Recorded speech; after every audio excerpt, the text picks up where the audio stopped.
हे सनातन काल के विराट और अद्वितीय परमेश्वर, हम आपको हृदय से धन्यवाद और धन्यवाद और धन्यवाद देते हैं राजा। आप अब्राहम और इसहाक और याकूब के परमेश्वर हैं। आप जिंदा और जलाली परमेश्वर हैं। हम आपके नाम को महिमा और महिमा और महिमा देते हैं। हे अद्वितीय परमेश्वर, हालेलुया। आपके तुल्य न कोई था, न कोई है और न रह सकेगा। हालेलुया। और हम आपकी तुल्यता को देखते हैं प्रभु कि आपने पिता परमेश्वर किस प्रकार इस अपनी पिता परमेश्वर पवित्रता में होकर के इस दुनिया को रचा है मेरे परमेश्वर। इसलिए प्रभु हालेलुया, हम आपको हृदय से धन्यवाद और धन्यवाद और धन्यवाद देते हैं राजा। हालेलुया रब्बा, हम आपको धन्यवाद और धन्यवाद और धन्यवाद देते हैं। Hallelujah hallelujah hallelujah hallelujah hallelujah. ओ यीशु, तेरे नाम की महिमा करते हैं, महिमा करते हैं, महिमा करते हैं। Hallelujah hallelujah hallelujah hallelujah hallelujah. Yeshu के नाम में, यीशु के नाम में, यीशु के नाम में, यीशु के नाम में। हालेलुया। आपके नाम की महिमा करते हैं। आज की यह संगति को प्रभु हम आपके हाथों में सौंपते हैं पवित्र परमेश्वर। प्रभु आज वचन जो आप देने जा रहे हैं प्रभु, उसके लिए हम धन्यवाद देते हैं। परमेश्वर अपने दास को अपने हाथों में लीजिए और आज जो भाई बहन आज की संगति में शामिल हो रहे हैं मेरे प्रभु, उनको भी आशीष दीजिए मेरे परमेश्वर। हम आपको हृदय से धन्यवाद देते हैं। हम आपके नाम की महिमा करते हैं प्रभु। आज जोड़ने वाले प्रत्येक भाई बहनों को परमेश्वर हम आपके हाथों में समर्पित करते हैं। आपकी आराधना करते हैं, आपके नाम को ऊंचा उठाते हैं। धन्यवाद देते हैं मेरे परमेश्वर। आपने हमारी प्रार्थना सुना है, इसके लिए धन्यवाद। यीशु के नाम में आमीन।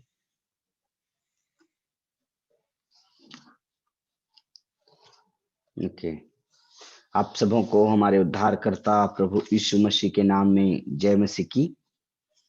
परमेश्वर आप सबों को आशीष दे और हम परमेश्वर पिता का धन्यवाद देते हैं आज की इस संगति के लिए। परमेश्वर ने हमारे जीवन में यह फिर से अनुग्रह दिया कि हम परमेश्वर की महिमा को करने पाए।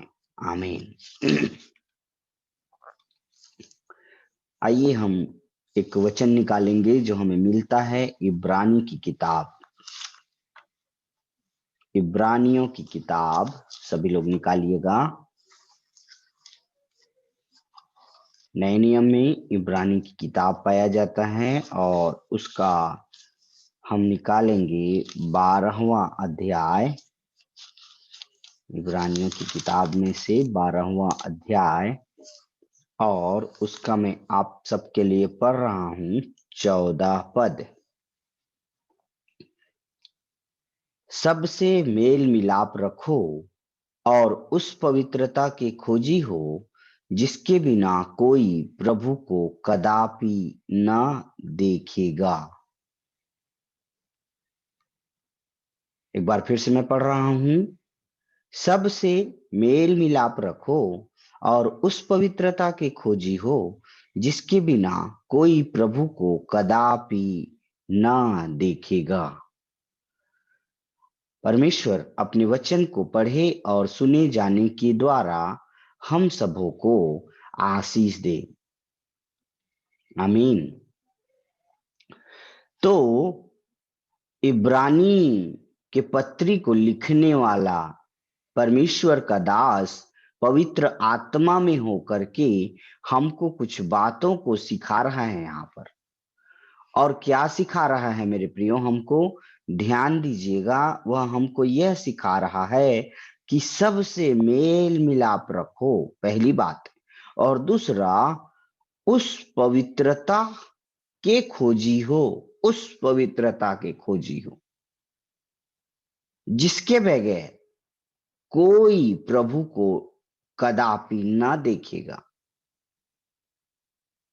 तो इस वचन में दो चीजें हैं मनुष्यों के लिए, दो अनिवार्य चीजें।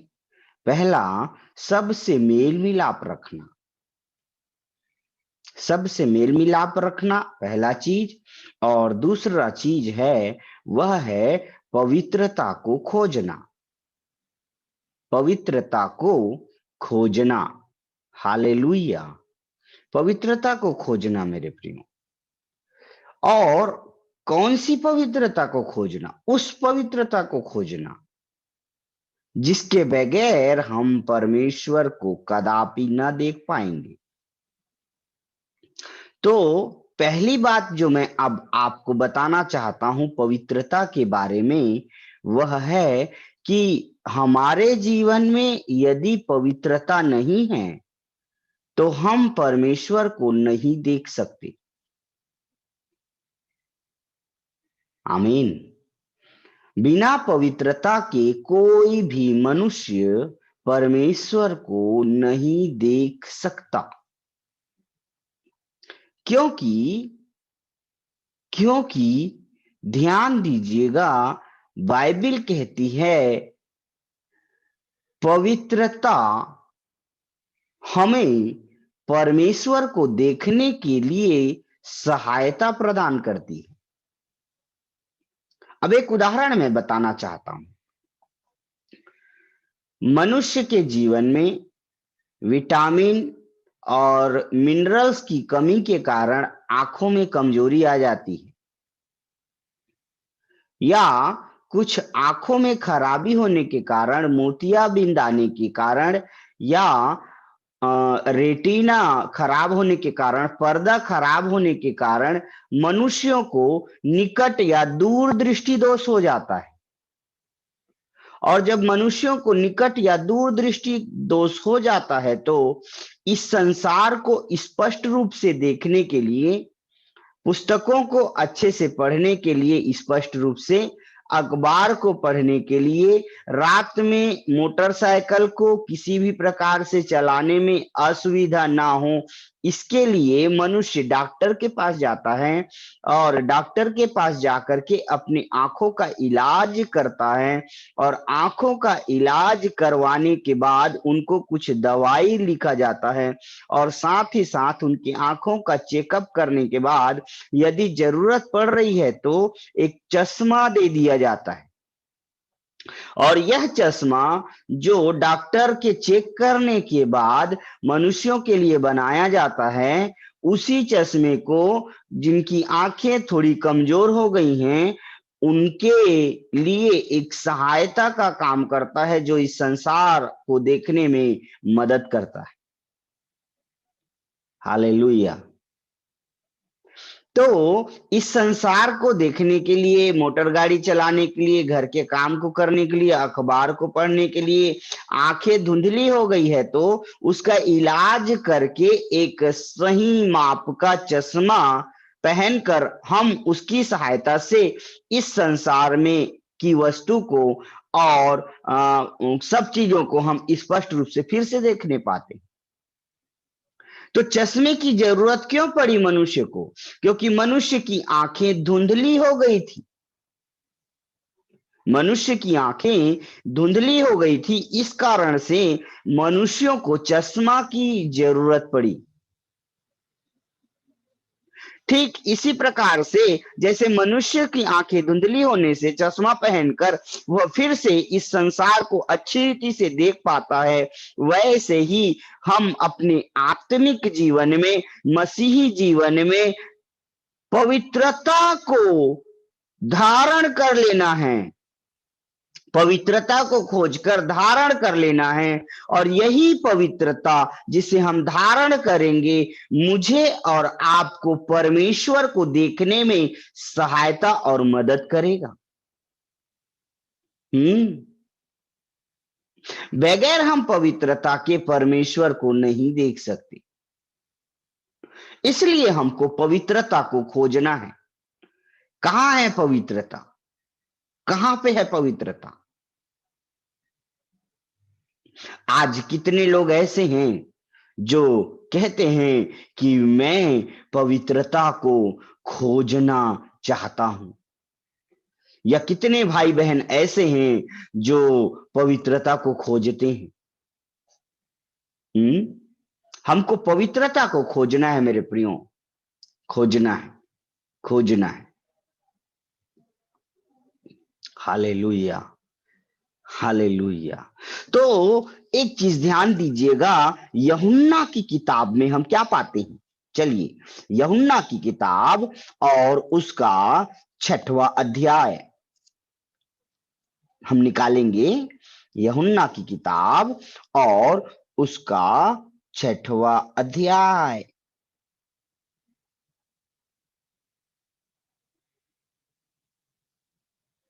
और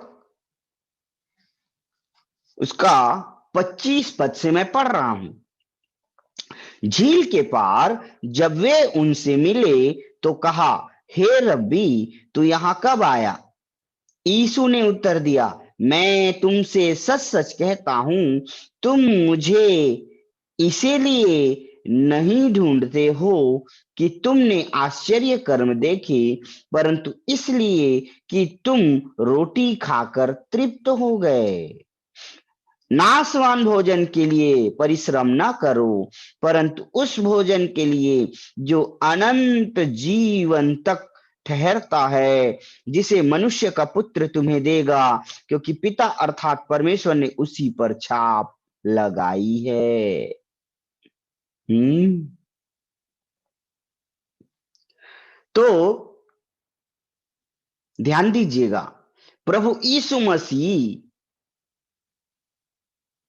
जब सेवकाई प्रारंभ की, प्रभु यीशु मसीह जब सेवकाई प्रारंभ किए, तो सेवकाई प्रारंभ करने के बाद उन्होंने सुसमाचार प्रचार करना शुरू कर दिया। और सुसमाचार प्रचार शुरू करने के बाद प्रचार करते करते करते करते जो भाई बहन प्रचार सुन रहे थे, उस प्रचार को सुनकर जितनों ने विश्वास किया वो यीशु के पीछे हो गए।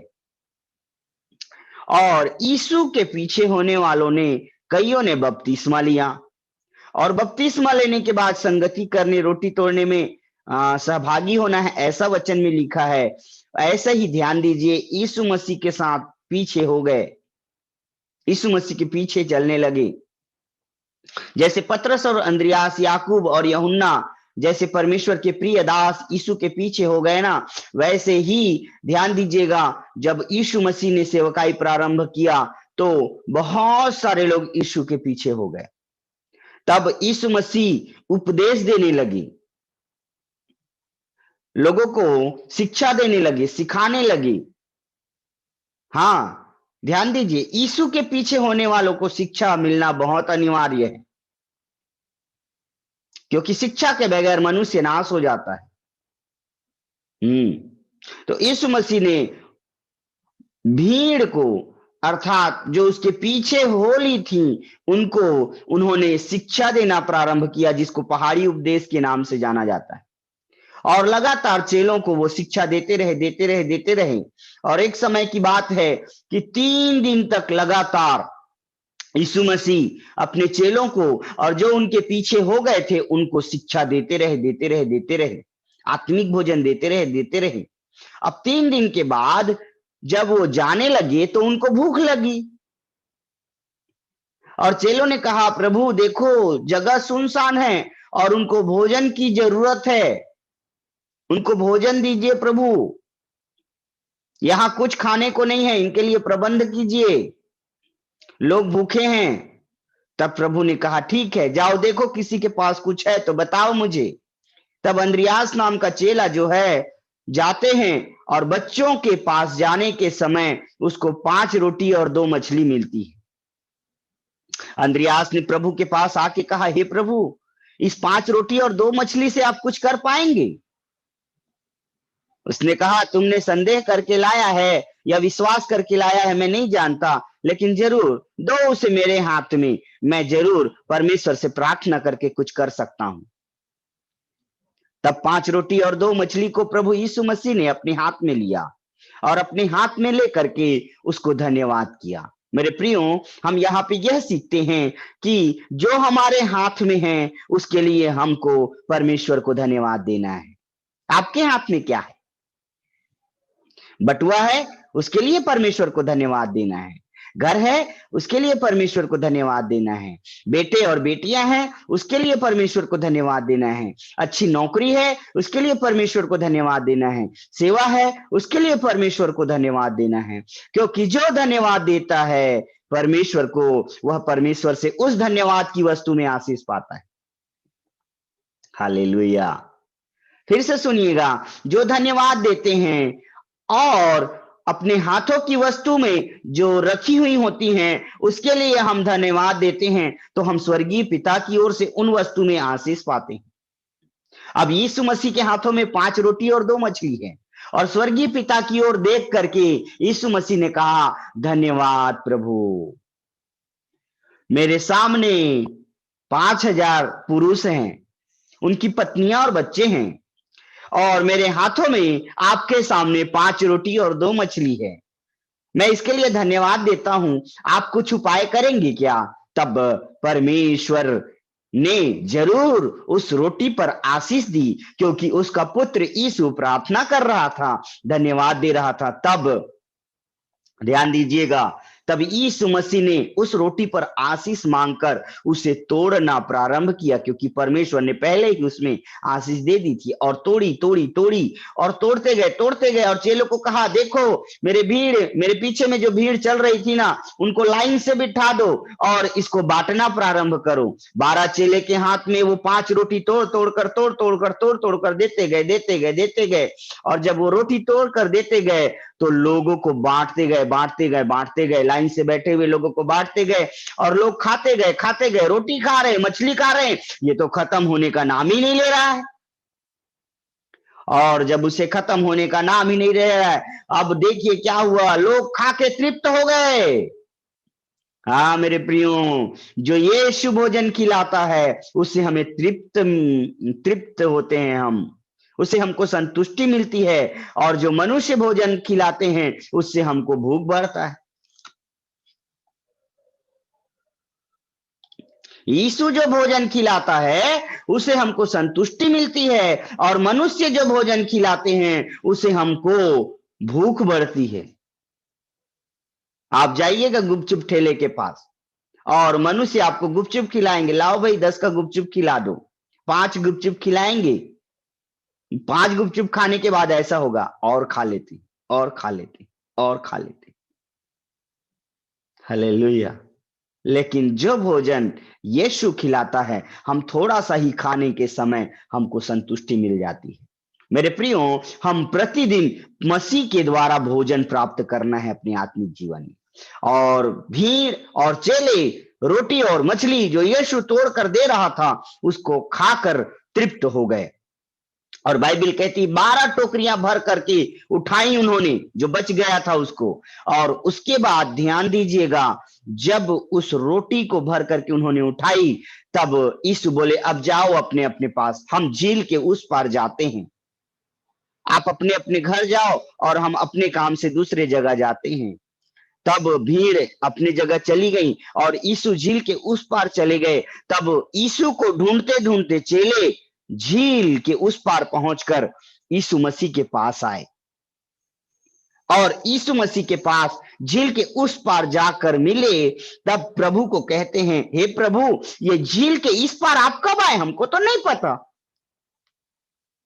तब यीशु मसीह ने कहा, तुम इसलिए परिश्रम करते हो क्योंकि मैंने रात में शाम के समय या कल रोटी और मछली तोड़ करके तुमको खिलाया है ना, इसलिए तुम मुझको ढूंढते हो।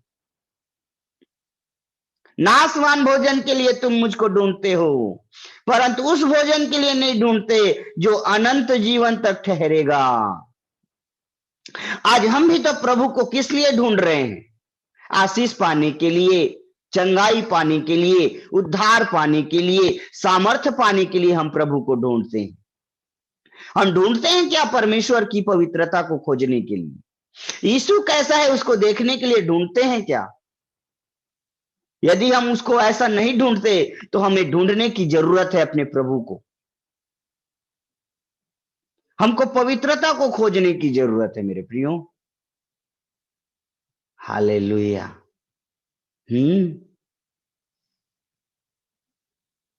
कहां है यीशु? कहाँ है यीशु की पवित्रता?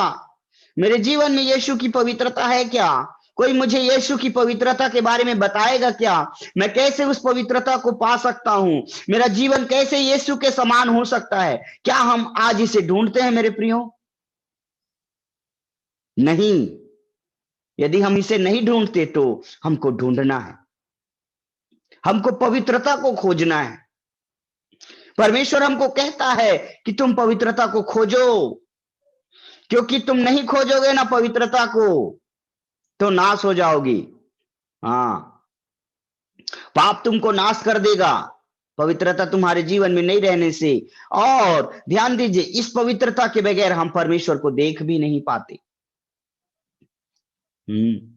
देख भी नहीं पाएंगे। तो ये है स्वर्गीय थिंग्स जिसको हमको खोजना है मेरे प्रियो। हालेलुया। तो यीशु मसीह ने कहा, तुम मुझे इसलिए नहीं ढूंढते क्योंकि तुमको अनंत जीवन चाहिए, परंतु तुम मुझे इसलिए ढूंढते हो क्योंकि तुमने रोटी खाई है। रोटी खाई है तुमने। वह भोजन जो अनंत जीवन तक ठहरता है उसी को ढूंढो। हालेलुया। उसी को ढूंढो, क्योंकि मत्ती रची सुसमाचार उसका 7वां अध्याय और उसका 7वां पद हमको यह बताता है कि ढूंढने वाला पाता है, ढूंढने वाला पाता है। चलिए मैं उस पद को जो बहुत अच्छा है आपके लिए और हम सबों के लिए पढ़ूंगा। यहाँ लिखा है, मांगो तो तुम्हें दिया जाएगा, ढूंढो तो तुम पाओगे, और खटखटाओ तो तुम्हारे लिए खोला जाएगा। ढूंढो तो तुम पाओगे, ढूंढने वाले को मिलता है, ढूंढने वालों को मिलता है। क्या मिलता है? क्या मिलता है? देखिए, अब लूका रचित सुसमाचार में आएंगे। लूका रचित सुसमाचार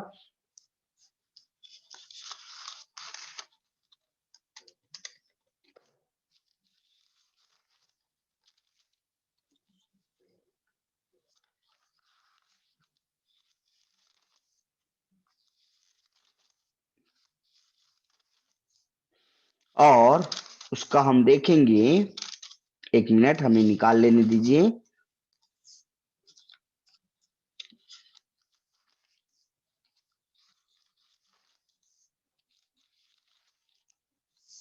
पंद्रह अध्याय और 8 पद से मैं पढ़ रहा हूं।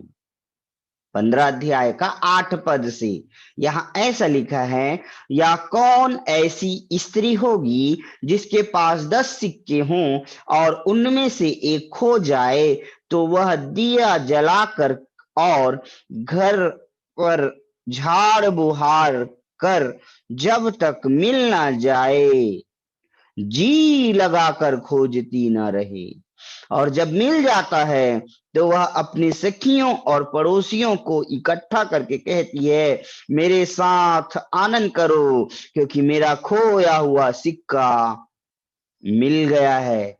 और मैं तुमसे कहता हूं कि इसी रीति से एक मन फिराने वाले पापी के विषय में परमेश्वर के स्वर्गदूतों के सामने आनंद होता है। आमीन। हालेलुया। देखिए, एक बहन है जिसके पास कितने सिक्के थे? 10 सिक्के थे, और उस 10 सिक्के में से एक सिक्का खो गया। अब 9 सिक्का इसके पास है। इसके बाद भी यह बहन जो है वह एक सिक्के को ढूंढ रही है। ऐसा जान पड़ता है कि वह एक सिक्का जो है इसके लिए बहुत महत्वपूर्ण था। इसीलिए तो वो जी लगा करके उस सिक्के को ढूंढ रही थी। सिक्का 10 थे उसके पास, 9 हाथ में है, और 9 हाथ में होने के बाद एक सिक्के को वो बड़ी कसरत करके खोज रही है। तो जिस प्रकार ये बहन जी लगा करके सिक्के को खोज रही थी, क्योंकि जब तक एक व्यक्ति खोजेगा नहीं वो पाएगा नहीं, वैसे ही हमको इस बहन के समान भी खोजना है। किसको? पवित्रता को। जी लगा करके, मन लगा करके खोजना है, पूरे मन से खोजना है, आधे मन से नहीं। हमको उस पवित्रता को पूरे मन से खोजना है, क्योंकि यह सिक्का जो पवित्रता का प्रतीक है, हम जब तक पूरे मन से नहीं खोजेंगे हमको नहीं मिलेगा। तो ध्यान दीजिएगा, ये महिला ने क्या किया। सिक्का को खोजने के लिए पहला चीज, इन्होंने दिया जलाया। दूसरा चीज, इन्होंने जहां सिक्का खो गया था वो जगह तो मालूम नहीं है, लेकिन मेहनत करना प्रारंभ किया। वो अपने घर से शुरू की, वो घर को झाड़ने और बहारने लगी, घर को झाड़ने और बहारने लगी। और तीसरा, वो जी लगाकर खोजने लगी, जी लगाकर खोजने लगी। तो ये महिला ने 3 काम किया एक सिक्का को खोजने के लिए। ऐसे ही हमको परमेश्वर को देखना है तो उस पवित्रता को खोजना पड़ेगा मेरे प्रियो। और उस पवित्रता को खोजने के लिए इस पद के आधार पर हमको 3 काम करना पड़ेगा। सबसे पहले हमको दिया जलाना पड़ेगा, और दिया जलाने के लिए हमको आग की जरूरत पड़ती है। आग। तो ये दिया जलाने के लिए आग की जरूरत पड़ती है। तो आग है क्या? बाइबल कहती है पवित्र आत्मा को आग का प्रतीक माना गया है। और दूसरा, वचन जो है भस्म करने वाली आग है। याद रखिए, परमेश्वर की आत्मा अर्थात जिसको हम पवित्र आत्मा के नाम से भी जानते हैं, यह पवित्र आत्मा आग के प्रतीक के रूप में है। आग के रूप में प्रभु की आत्मा को देखा जाता है। याद रखिए, एक समय की बात है, मूसा जंगल पर था,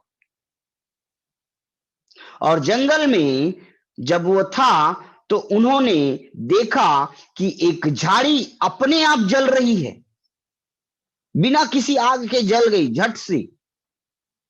तब उस जलती हुई झाड़ी को देखने के लिए मूसा आगे बढ़ा, और जैसे ही उस जलती हुई झाड़ी को देखने के लिए मूसा आगे बढ़ा ना, तो आगे बढ़ते समय उसी झाड़ी के मध्य में से सेनाओं के यहोवा ने पुकार करके कहा, ऐ मूसा, ऐ मूसा, इधर पास मत आ।